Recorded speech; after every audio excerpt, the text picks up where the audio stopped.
Hi, in this video, I'm going to be sharing 5 things that you should be doing if you've experienced a layoff or finally decided to take that plunge and quit your toxic job.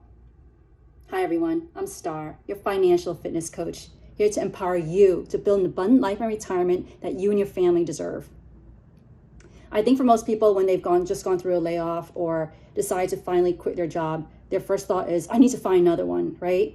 And in this video, I'm here to talk about the 5 things that I think you should be doing before you jump right back into the job search. So without further ado, here we go. Number 1, take some time to process this. I know that it's not an option for some of you, but at least take the day off that you found out you got laid off or you decided to leave your job. Take that day off to process.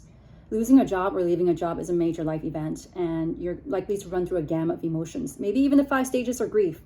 So when I went through my layoff, I was in shock after the layoff call.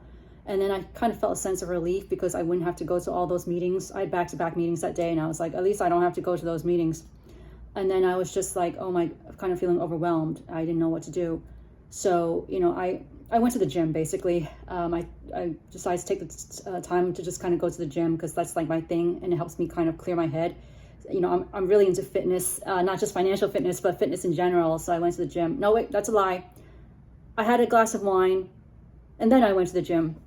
But yeah, take some time off to yourself, and just find something that you enjoy doing, just to breathe and just to maybe meditate, do yoga, just to have that time to yourself and be kind to yourself. This is everything that you're feeling is valid, because this is a major life-changing event. And over the course of several days, I reached out to friends to just kind of tell them and to have, people kind of support me. But, be kind to yourself during this time. Number 2, join a job search council. The key here is to remember that you're not alone, that you're not the only one going through this, even though sometimes it feels that way.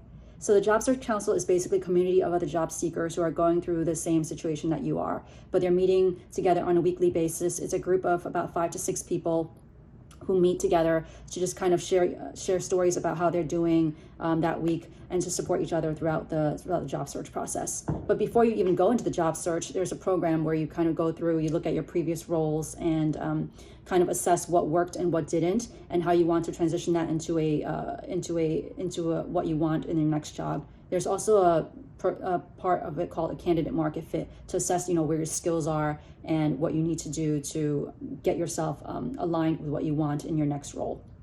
And I thought this was a really great program. I went through it myself. I'm still in it. And it was started by a man named Phil Terry, who was a Harvard MBA grad, and he just has a heart for community. So I'm just really grateful that I had that community support to kind of share best practices, to kind of network with each other, share resources, and even do mock interviews with each other during this process.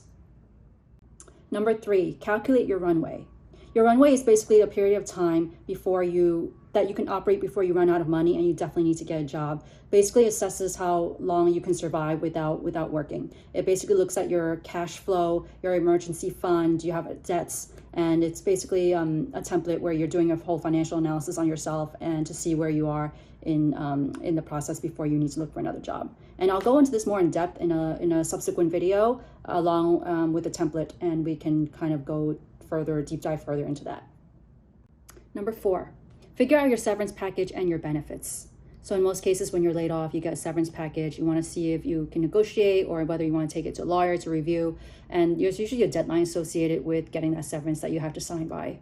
And in terms of insurance, with health insurance, you usually get 18-month coverage of COBRA if you choose to continue with that company's health insurance. But with life insurance, you lose that basically. And for most of us, we're never taught how to read a life insurance policy. Like, we just kind of sign up for it when we join the company as like a default benefit. So I'm going to actually do a future session on doing a deep dive on life insurance. So to kind of teach people how to understand what kind of insurance you're looking for, how to determine how that best fits your needs, and just kind of even understand in general some terminology that you see in life insurance documentation. And then also you want to take into consideration your 401k, right? Do you want to keep your 401k with your former employer, or would you rather consolidate it with maybe your other retirement accounts so that that not all your accounts are spread out over different places? And I will also be doing a deep dive into how, what the options are and how to move your 401k over in a future video as well. And finally, number 5, exploring your unemployment and assistance benefits. I know this applies more for people who were laid off than for those who voluntarily left their jobs, but you want to basically see what kind of unemployment or assistance programs that you can apply for. So, each state and city is different. And, you want to take into consideration that it might take some time before the benefits kick in. And also, are there other benefits in addition to unemployment, such as help with transportation costs or even rent costs, right? Or even grocery shopping costs. So those are options you want to explore within your city and state. And I know sometimes people have this like kind of stigma associated with collecting these benefits, but you know what? Your taxes go in there. That's why a huge chunk of your taxes go into these programs. So, when you need this, you should not feel anything, like any qualms about kind of taking this kind of support if you need it. So that's something something else you want to look into. So those are the 5 things that you should be doing instead of jumping right into a job search after you leave your job. I'm going to be diving deeper into the financial aspects of it as well as the benefits. So make sure you subscribe so you don't miss out on the content. Feel free to leave some comments as well. And in the meantime, be good to yourself and loving. Until next time, I'll see you soon.